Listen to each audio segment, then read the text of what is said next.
तो अब इस बार बाबरी मस्जिद बाबर नहीं बल्कि हुमायूं बनाने जा रहा है। बंगाल के मुर्शिदाबाद में टीएमसी एमएलए हुमायूं कबीर ने 6 दिसंबर को, ठीक उसी दिन जिस दिन बाबरी मस्जिद डिमोलिशन की 33rd एनिवर्सरी है, उसी दिन बाबरी नामक एक मस्जिद की नींव रखी। अब चौंकाने वाली बात यह है कि अगर मैं आपसे कहूं कि बीजेपी ने अपने किसी एमएलए को मंदिर बनाने पर पार्टी से निष्कासित कर दिया या निकाल दिया है, तो ये बात आपको हजम नहीं होगी।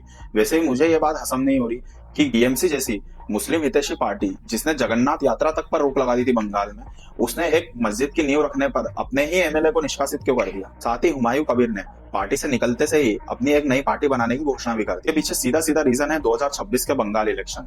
और बीजेपी का ट्रैक रिकॉर्ड देखते हुए दीदी अब कोई चांस नहीं लेना चाहती, तो मेरे अकॉर्डिंग दीदी अब इस बार public break secret coordination model अपना रही है। अब जहां बंगाल एसआईआर के फर्स्ट फेज में 28 से 30 लाख लोग अनमैप्ड पाए गए हैं, वहीं बंगाल की टोटल 294 सीट्स में से 80 से 90 सीट्स कुछ ऐसी है जिस पर मेजोरिटी मुस्लिम पॉपुलेशन है, तो वो टीएमसी की सीट पक्की। अब बहुमत पाने के लिए कम से कम टीएमसी को या दीदी को 148 या 150 सीट चाहिएगी।